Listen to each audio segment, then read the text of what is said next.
Fallout vaults are usually remembered for the experiments: the sacrifice vault, the hallucination vault, the child soldier vault, the simulation vault. And sure, those are horrifying. But when you really dig into the lore, the saddest vault stories are not always the ones with the biggest body count or the most insane Vault-Tec concept. Sometimes, the saddest vault is the one that almost worked. And in some cases, they were spared, just not for long. That is why these stories hurt. Fallout's vaults are not sad because they are underground. They are sad because each one preserves a tiny piece of humanity, then shows exactly how it was broken. So today, we are looking at Fallout's saddest vault stories, the ones where survival was not the happy ending, and where the real tragedy was what people lost before they died. Vault 22. Vault 22 sits west-northwest of West Side in Fallout, New Vegas, and unlike many vaults, it was not mainly built around an ordinary civilian population. It was a research facility filled with scientists working on agriculture, oxygen recycling, pest control, and food production. The layout already tells you what the vault was supposed to be. Level 2 is oxygen recycling, Level 3 is food production, Level 4 is common areas, and Level 5 is pest control. The goal was food, more specifically, crops that could survive a collapsing world. That is where Bovaria mordicana comes in. The fungus was originally developed at Big MT's X-22 Botanical Garden before being deployed in Vault 22. It was designed as a pest control organism. The logic was that fungal spores would infect insects or other crop threats, kill them, then spread through the host. On paper, that would protect food production. In practice, the fungus did not stay politely inside the category of pest. It crossed into humans. Once the infection spread, Vault 22 became less like a laboratory and more like a sealed ecosystem eating its own staff. Dead residents became spore carriers.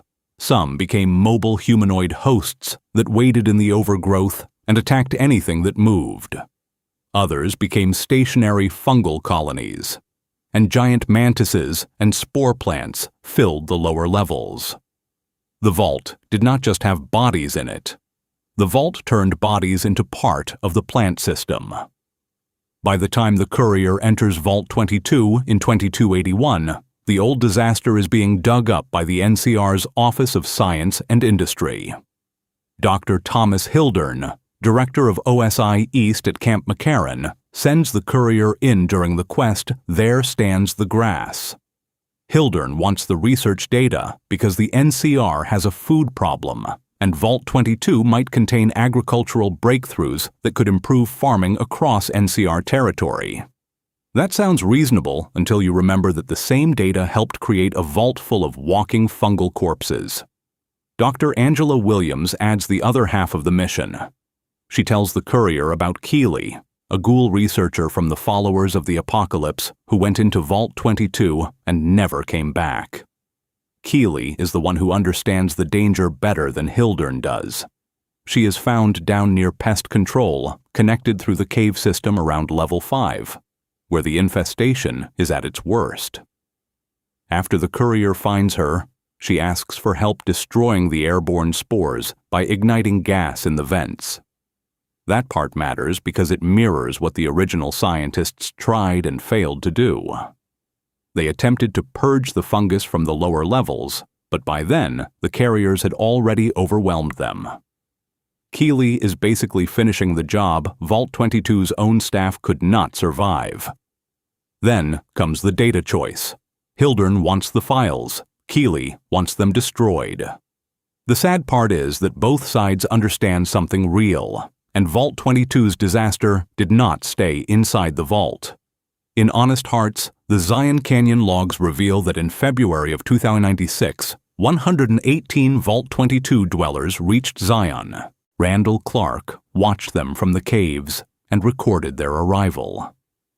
They were coughing, infected, and eventually tied to the spore carriers and spore plants found in the canyon.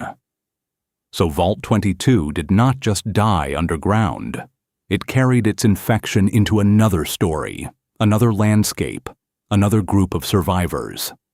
The vault tried to grow life. Then, life grew through everyone inside it. Vault 3. Vault 3 is located in the South Vegas ruins in Fallout, New Vegas, and its tragedy is painfully simple. This was one of the vaults that was actually supposed to work. No yearly sacrifice, no psychoactive gas, no child testing, and no FEV injections. Vault 3 was a control vault, meaning it was intended to function like the public thought vaults were supposed to function. It protected its residents, kept them sealed away from the post-war world, and for a long time, that seemed to be enough. Then, a water leak changed everything.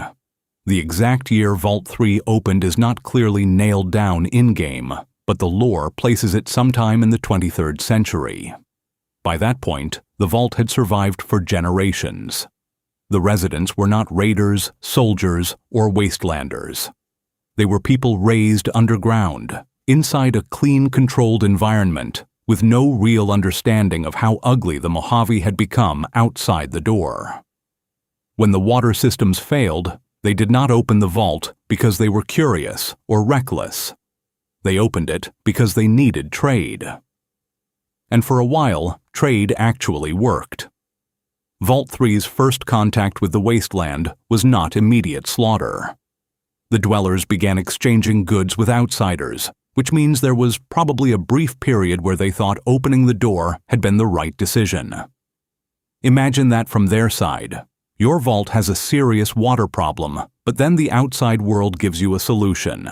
Then, the fiends found them. The fiends were not just random junkies wandering in with pool cues.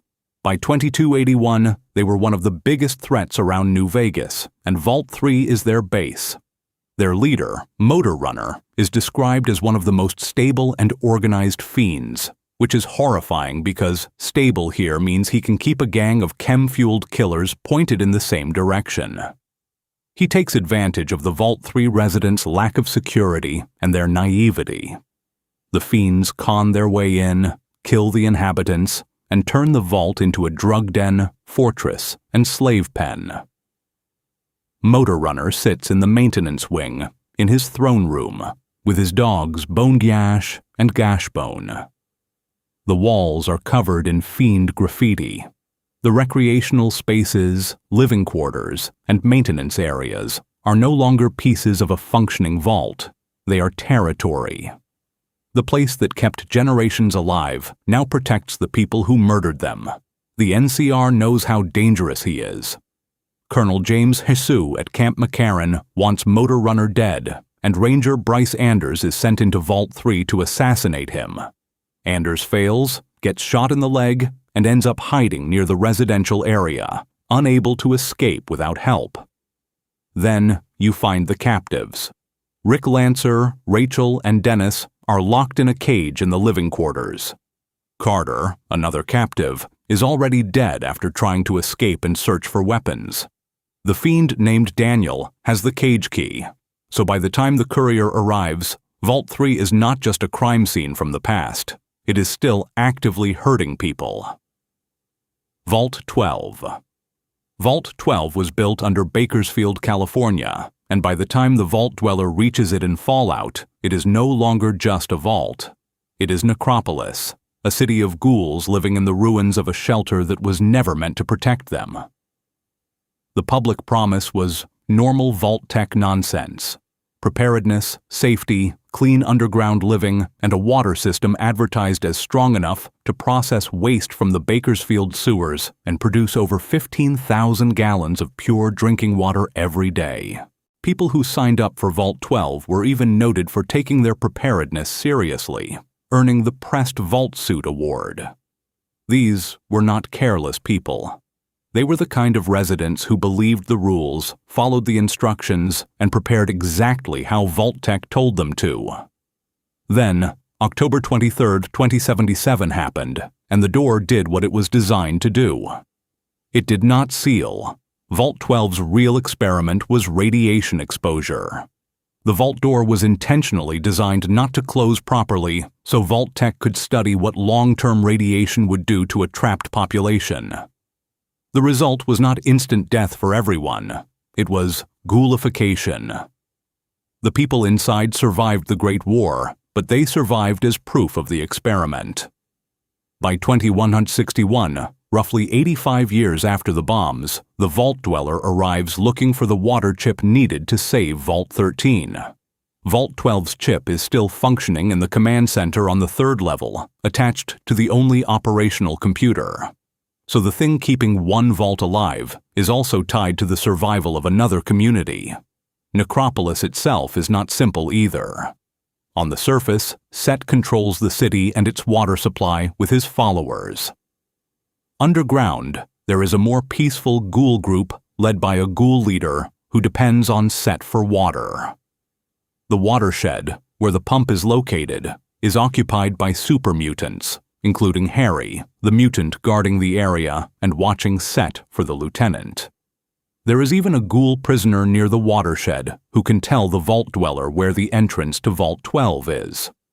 So this is not just go grab the chip.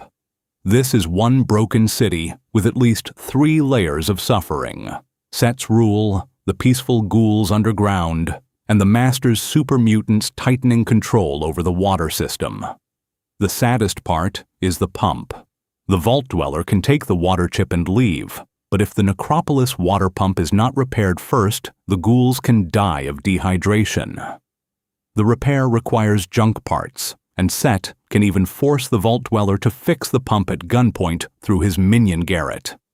It is such a grim little Fallout situation. The original victims of Vault-Tec need help from someone who is also there to remove the machine, keeping another vault alive. And even if the pump is fixed, Necropolis is still not safe.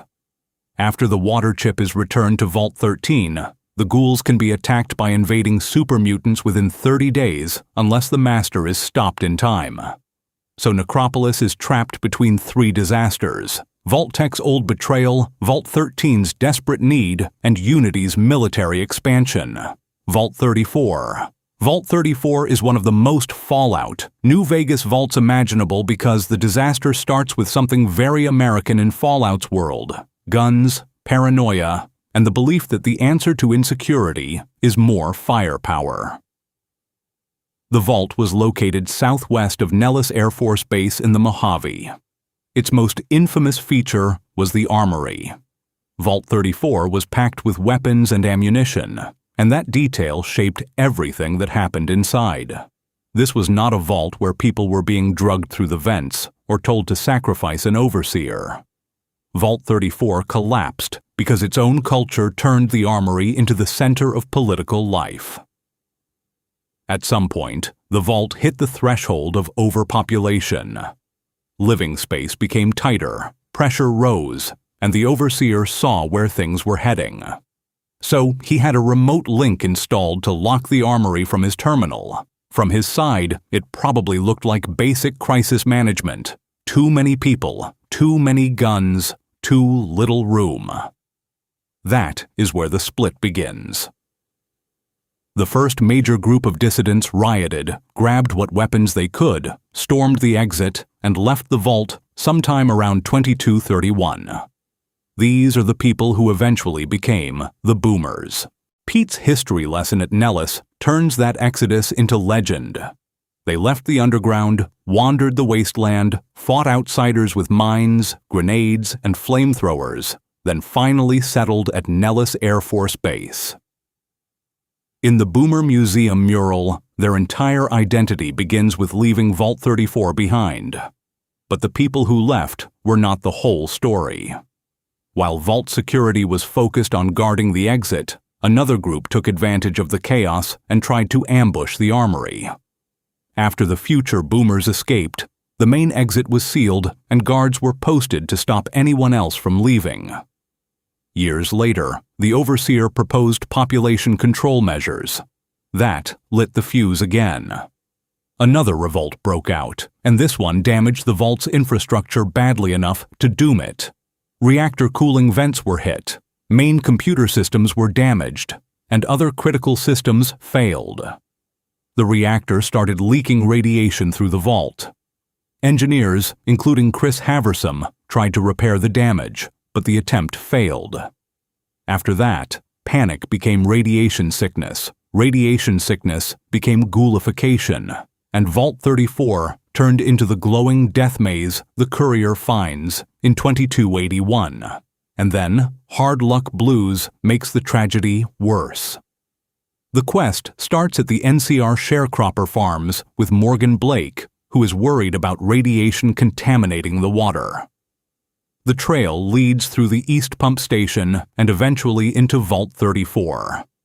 Inside, the Courier fights through feral ghouls, flooded halls, a damaged reactor, dead technicians, terminal passwords, and the feral ghoul overseer.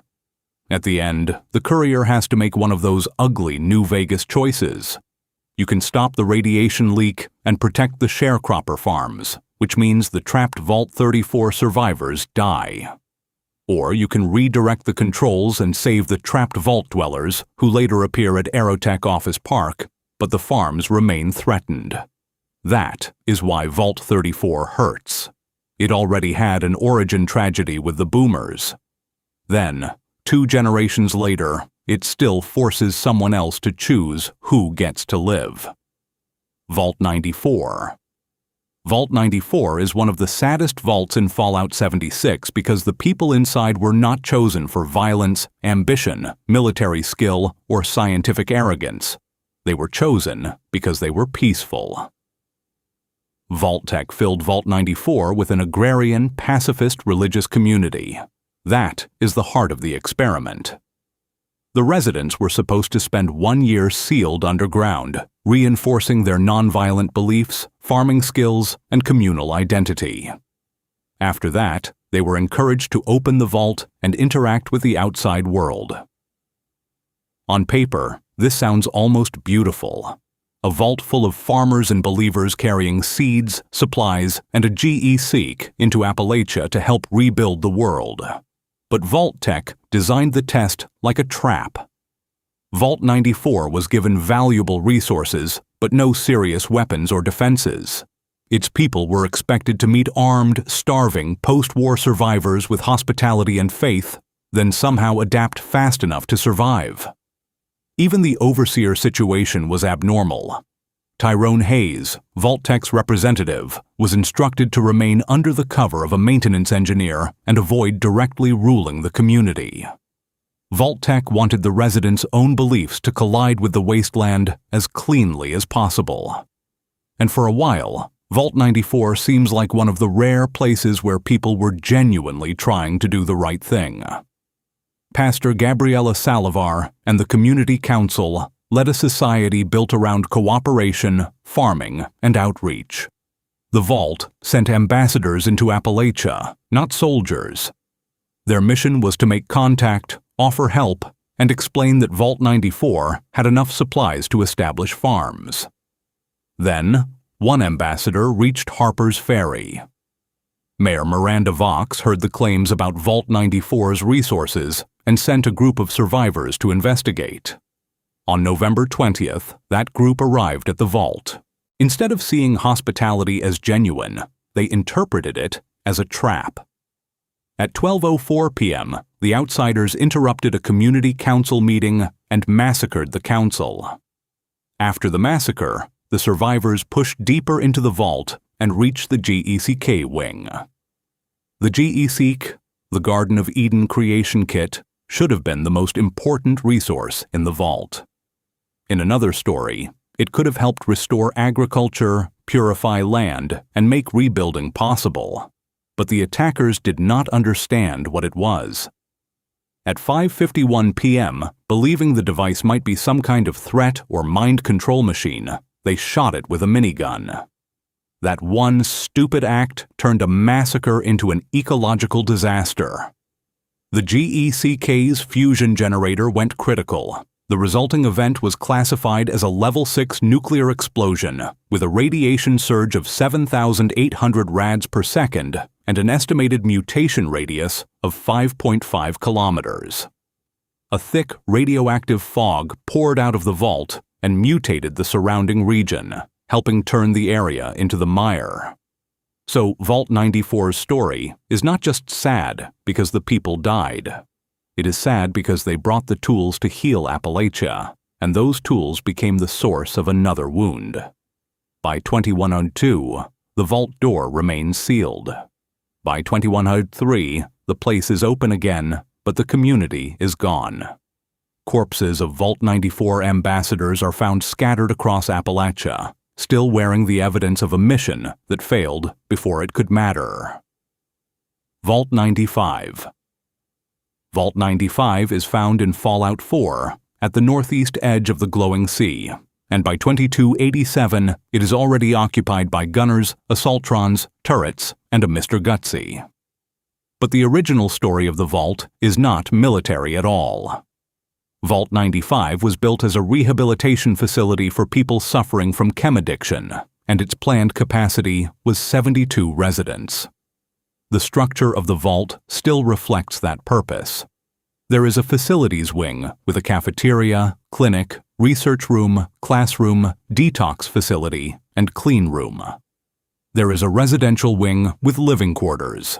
There is an overseer's office, support infrastructure, and the kind of sterile Vault-Tec layout that makes the place look like a medical program instead of a social experiment. The overseer system was also different. Vault 95's overseer was elected by the residents, with the position changing yearly on October 30th. In 2082, the elected overseer was Jane Myers. Her job was not to rule like a dictator. She was supposed to facilitate daily support meetings and make sure everyone followed the Vault-Tec rehabilitation program. The program applied to all residents, even those who felt their chem dependency was no longer an issue. And the sickest part is that the program worked. For 5 years, the residents progressed. Terminal entries explain that even though some still struggled with withdrawal, the vault helped them cope with symptoms and adjust to life without chems. Vault-Tec's own observer admitted the hypothesis was being proven. When there is no other alternative, an individual can recover from addiction. Instead, Vault-Tec turned the success into stage 1. A planted Vault-Tec agent, identified in some terminal material as R. Gutierrez, was living among the residents while pretending to be one of them. His orders were to observe the program, wait 5 years, and then open a hidden stash of addictive substances. On October 23, 2082, exactly 5 years after the Great War, the agent recorded his plan to wait until the residents were asleep and reveal the stash. The stash is still visible when the sole survivor explores the vault 2 centuries later. It is hidden in the living quarters, through a broken wall near the western restrooms. Skeletons are scattered around it. You can find psycho, jet, alcohol, and bodies arranged in ways that make the collapse feel less like history and more like a crime scene that never got cleaned up. Once the stash was discovered, the recovery community broke almost immediately. Some residents gave in right away. Others resisted longer, then used chems to cope with the violence and fear spreading through the vault. At least one resident realized Vault-Tec had engineered the situation and recorded their anger at being used. These people did not simply relapse. They understood, too late, that their healing had been part of the setup. Kate's companion quest, Benign Intervention, brings the vault's tragedy back into the present. Kate is addicted to psycho, and she believes Vault 95 may contain a machine that can help clean her system. So, the place that destroyed a recovery community still holds the possibility of saving one person. Vault 112. Vault 112 is hidden under Smith Casey's garage in Fallout 3, and the first creepy detail is how clean it feels compared to the wasteland above. No raider camp, no mutant nest, and no piles of vault residents who killed each other in a hallway. Just robo-brains, sterile rooms, and rows of tranquility loungers holding people who look like they are sleeping. When the lone wanderer arrives in 2277, the robo-brain caretaker even says they are 202.3 years behind schedule. They are not just old-world survivors. They are people who have been kept alive for more than 2 centuries while someone else used their minds as entertainment. The man behind it is Dr. Stanislaus Braun, Vault-Tec scientist and overseer of Vault 112. His experiment was built around virtual reality. Residents were placed inside tranquility loungers, their bodies preserved while their minds lived inside simulated worlds.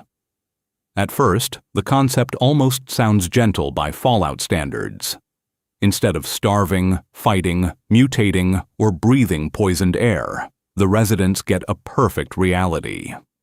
The kind of fake world Vault-Tec would absolutely advertise with smiling families and clean lawns. But Braun got bored.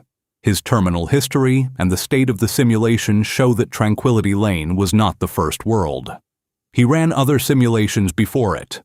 When he became tired of one scenario, he would virtually kill the residents, wipe their memories, resurrect them inside a new program, and start again. By the time we enter Tranquility Lane, Braun is using the avatar of Betty, a little girl standing in the middle of a fake 1950s neighborhood. James, the lone wanderer's father, is trapped as a dog, unable to explain the situation directly. The residents around him, Timmy Newsbaum, the Rockwells, Mabel Henderson, and Old Lady Dithers, are not just NPCs in a cute suburb. They are real Vault residents whose identities have been buried under Braun's script. Betty's tasks are specific and nasty. First, make Timmy Newsbaum cry. She can hit him, lie to him about his parents divorcing, or use the military school brochure to scare him. Then, Betty pushes him to destroy Roger and Janet Rockwell's marriage. After that, she wants Mabel Henderson dead in a creative way: chandelier, oven, roller skate, or hacked robot. Finally, she gives a pint-sized slasher mask and knife to murder the neighborhood. The sad part is that Braun has probably done things like this countless times. Old Lady Dithers is the one crack in the program. She knows something is wrong. Her stress levels are abnormal, and she points the lone wanderer toward the abandoned house, where the failsafe terminal can be activated. That failsafe launches the Chinese invasion program. Soldiers storm Tranquility Lane and kill the residents permanently, which in any other context would be horrifying. But here, it is mercy. Braun survives because he protected himself, but the residents finally escape the loop: Vault 75. Vault 75 is hidden under Malden Middle School in Fallout 4, and that location is the first thing that makes it disgusting. Vault-Tec did not place this one under a military base, a research hospital, or a corporate lab. It placed it under a school. The public story was simple. If nuclear war came during class hours, the children of Malden could be evacuated quickly into a safe underground shelter. Vault-Tec even used subsidized enrollment to attract families, especially those worried about protecting their kids. That is the sales pitch. A school above, a vault below, and terrified parents being told their children would be safer there than anywhere else in Massachusetts. Then, the bombs fell in 2077. Designated families, teachers, and students made it inside. The admissions protocols make the first phase clear. Children under 17 were to be taken directly to the atrium, introduced to caretaker robots, shown their sleeping facilities, and eased into vault life. Storytime first, human experimentation later. The adults were separated under the guise of orientation and executed by security staff. Parents and teachers were removed before they could resist, organize, or explain to the children what was happening. So Vault 75's first act was not genetic science, it was family removal. The experiment could only work if the children belonged entirely to the vault. The official purpose was the refinement of human genetics. Vault-Tec wanted stronger, smarter, more obedient people through selective breeding, genetic modification, hormonal treatments, and long-term evaluation. Dr. Braun and his colleagues are connected to the methods, which makes the wider Vault-Tec network feel even worse. The children were not told that. They were raised on the idea of Uptoplanned, the surface world they were supposedly being trained to save. The lie gave the whole program a heroic costume. Classes, physical trials, combat training, shooting ranges, and psychological pressure were all framed as preparation. They were not being abused, according to the Vault story. They were being made into the people who would one day rescue humanity. Then came the selection system. At 18, residents were processed through graduation, but this was not a celebration. Their results determined their fate. Those who were physically or genetically exceptional could be harvested for genetic material. Those who showed intelligence and obedience could be moved into the science team, meaning a child could survive by becoming part of the machine that raised them. Those who failed the standards were disposed of, with terminal references to remains being incinerated. That is what makes Vault 75 one of Fallout's most depressing vaults. It did not simply kill children. It made them grow up inside a ranking system where every lesson, every test, every drill, and every act of obedience was quietly deciding whether their body would be useful. When the sole survivor enters in 2287, the vault is occupied by gunners. There is a popular fan theory that the gunners may have some connection to Vault 75 because of the vault's military training, but the game never fully confirms it. What the game does show is enough: classrooms, labs, combat spaces, access cards, terminals, and the remains of a system built to turn children into assets. At some point, the experiment ended badly. Internal logs point toward instability inside the program, including concerns over recruits brought into the science side, whether the children revolted, escaped, died, or became something else. The final silence of Vault 75 is the part that sticks. These kids were told they were being trained for the future. Vault-Tec just never told them whose future. Vault 11. Vault 11 is located west of Boulder City and southwest of the 188 Trading Post in Fallout, New Vegas. And the first thing the courier finds is not the experiment itself. It is the aftermath. 4 skeletons sit near the entrance, beside a recording of the last survivors arguing about whether they deserve to live. The experiment was built around a command from the Vault computer. Every year, the residents had to choose one person to be sacrificed. If they refused, they were told the computer would kill everyone inside. The person chosen for sacrifice became overseer, served a term, and was then sent into the sacrificial chamber. The first overseer entered the vault knowing he would have to ask for a sacrifice, but even he did not know what would happen if the residents refused.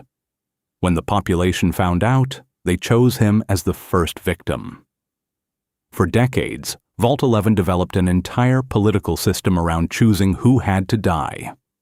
There was even an official election guide called DOGOOD, the Dweller's Official Guide to Obtaining Overseers Democratically. That name is Pure Fallout Sickness, a cheerful civic acronym for a death machine.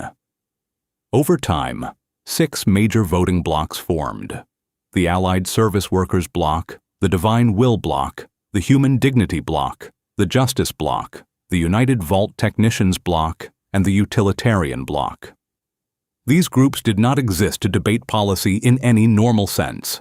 Their real purpose was survival through nomination. The campaign posters scattered across Vault 11 are not normal political ads. They are attempts to make sure someone else gets picked for the chair. By 2093, the system had rotted completely. The Justice Bloc, led by Roy Gottlieb, became the most powerful faction. Before the final election, Justice Bloc members coerced Catherine Stone by threatening to nominate her husband, Nathan Stone, as overseer. Catherine gave in because a nomination was basically a delayed execution. Then they nominated Nathan anyway. Catherine's response is one of the most brutal personal stories in New Vegas. She murders members of the Justice Bloc one by one, not just out of revenge, but to make herself the obvious nominee and save Nathan from the sacrifice. It works. She becomes Overseer. Then she issues Overseer Order 745, dissolving the election process and replacing it with random computer selection. That decision started a civil war. Roy Gottlieb and the remaining Justice Bloc members plotted an armed coup to restore their control. The fighting killed almost everyone. When the courier explores the vault, the sandbags, barricades, traps, and skeletons are not set dressing. They are the remains of a society that turned politics into self-defense and then into open war. The final 5 survivors eventually enter the sacrificial chamber and refuse to continue. That is when Vault-Tec's real punchline lands. The computer congratulates them. The threat was a lie. The vault was designed to test whether the residents would refuse an immoral order. If they had said no at the beginning, the vault would have opened. But they said no, only after almost everyone was dead. Then comes the entrance recording. 4 of the 5 survivors decide to kill themselves, so the outside world never learns what they did. Vault 11 was never the real prison. The real prison was the belief that obedience was the only way to survive. Vault 13, and we are now at the final ranking, marked as the saddest vault story in Fallout history, Vault 13, and it is the reason Fallout even begins. On December 5, 2161, at exactly 07:21 in the morning, the Vault Dweller leaves Vault 13 with a 10mm pistol, some supplies, and the pre-war coordinates for Vault 15. The water purification chip has failed, and the vault has only 150 days of water left. The mission is to leave home, cross a world you have never seen, and find one machine part before everyone you know dies of thirst. What makes Vault 13 hurt is that the Vault Dweller actually succeeds. Vault 15 turns out to be useless for the chip, and the old command center is wrecked. The trail eventually leads through places like the Hub and Necropolis, until the Vault Dweller gets the working chip from Vault 12. That already would be enough to make them a legend inside Vault 13. They left as one resident. They came back with the part that saved the entire community. But the job does not end there. After the water crisis is solved, Overseer Jacorin gives the Vault Dweller the next impossible task: deal with the mutant threat. The Master's unity is expanding. Super mutants are searching for pure humans and threatening every settlement in the region. Vault 13 is not just short on water anymore. It is a target. So the same person who already saved the vault has to go back out and stop the source of the mutants, destroy the mutant leader, and break the army before it reaches home. And again, the Vault Dweller succeeds. They defeat the Master, and they destroy the threat from Mariposa. They do more than save Vault 13. They save the future of the entire region. Without that, Shady Sands, the Brotherhood, the Hub, Junktown, and every other settlement in that part of the wasteland could have been crushed or absorbed into the Unity. Then the Vault Dweller returns home and gets exiled. Jacorin's reasoning is cold, but painfully Fallout. The Vault Dweller has seen too much.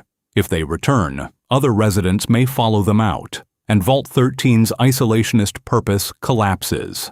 So Jacorin tells the hero they cannot come back. That alone could make Vault 13 the saddest vault, but Fallout 2 makes it worse. The Vault Dweller's exile eventually leads to Arroyo, the tribal village founded by those who followed them into the wasteland.